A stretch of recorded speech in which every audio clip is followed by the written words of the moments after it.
Assalamualaikum warahmatullahi wabarakatuh. Nama saya Kusuma Timah, NPM 181800369. Di sini saya akan menjelaskan tentang model referensi OSI untuk memenuhi mata kuliah komputer 1. Untuk definisi model OSI, model referensi jaringan terbuka OSI atau OSI Reference Model for Open Networking adalah sebuah model arsitektural jaringan yang dikembangkan oleh Badan International Organization for Standardization atau ISO di Eropa pada tahun 1977.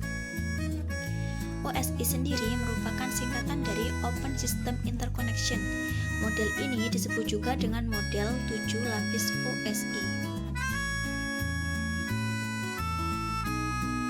OSI layer merupakan standar komunikasi yang ditetapkan dalam jaringan komputer. Komunikasi ini yang menyebabkan semua alat komunikasi dapat saling berkomunikasi melewati jaringan. Bentuk biografi OSI menyontohkan cara informasi dari suatu software aplikasi di sebuah komputer berpindah melewati sebuah media jaringan ke suatu software aplikasi di komputer lain. Untuk tujuan penggunaan OSI layer yaitu untuk membantu desainer jaringan memahami fungsi dari tiap-tiap layer yang berhubungan dengan aliran komunikasi data, termasuk jenis-jenis protokol jaringan dan metode transmisi.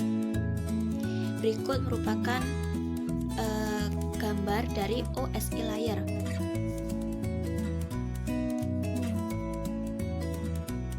Untuk bagian-bagian pada OSI ada yang pertama physical layer. Physical layer berfungsi untuk mendefinisikan media transmisi jaringan, metode pensinyalan, sinkronisasi bit, arsitektur jaringan seperti halnya Ethernet atau token ring, topologi jaringan dan pengkabelan.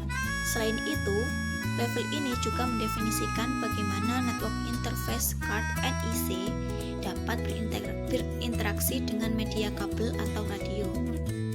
Yang kedua, ada data link layer, berfungsi untuk menentukan bagaimana bit-bit data dikelompokkan menjadi format yang disebut sebagai frame.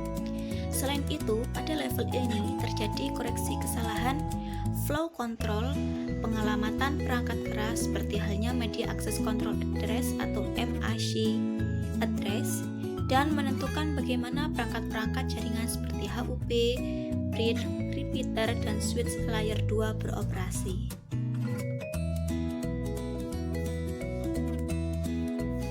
Untuk layer yang ketiga ada network layer, berfungsi untuk mendefinisikan alamat-alamat IP, membuat header untuk paket-paket, dan kemudian melakukan routing melalui internet working dengan menggunakan router dan switch layer 3. Yang keempat ada transport layer, berfungsi untuk memecahkan data ke dalam paket-paket data serta memberikan nomor urut ke paket-paket tersebut sehingga dapat disusun kembali pada sisi tujuan setelah diterima. Selain itu, pada level ini juga membuat sebuah tanda bahwa paket diterima dengan sukses dan mentransmisikan ulang terhadap paket-paket yang hilang di tengah jalan. Yang kelima ada session layer. Session layer berperan utama untuk mendefinisikan bagaimana sebuah jaringan dapat dibangun. Session layer juga dapat berperan sebagai manajemen dari sebuah koneksi, sehingga dapat untuk menghancurkan atau menjaga sebuah koneksi. Untuk yang keenam ada presentation layer.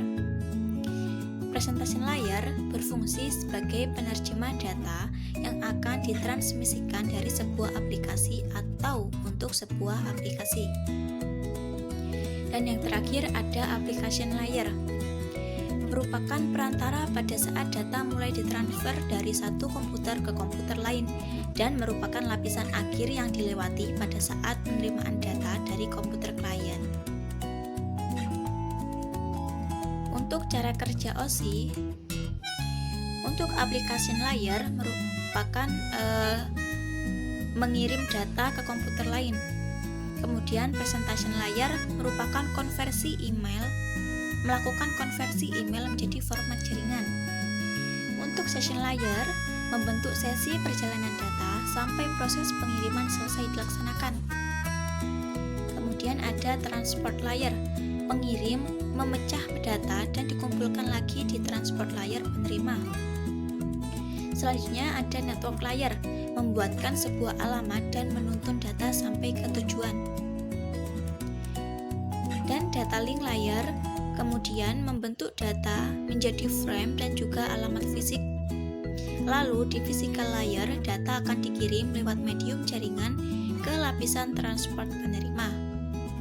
Setelahnya, alur berbalik dari physical layer ke application layer pada komputer penerima. Berikut gambaran dari cara kerja OSI layer.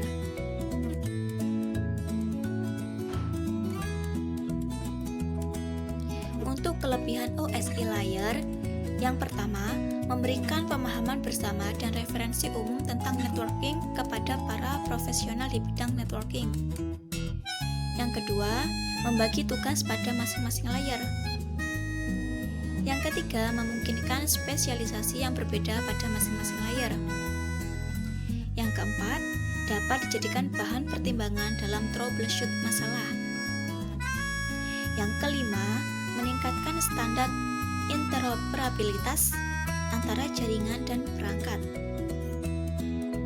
Yang keenam, menyediakan modularitas dalam fitur jaringan. Pengembang dan perubahan pada sebuah layar tidak mempengaruhi layar lainnya.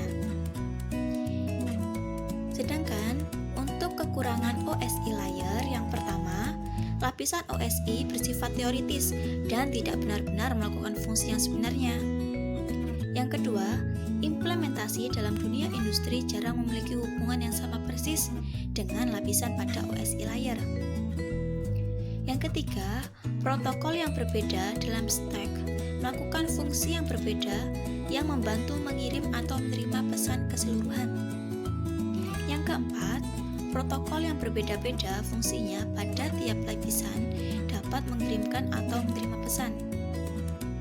Yang kelima, perubahan pada satu protokol tidak bersifat menyeluruh ke semua bagian.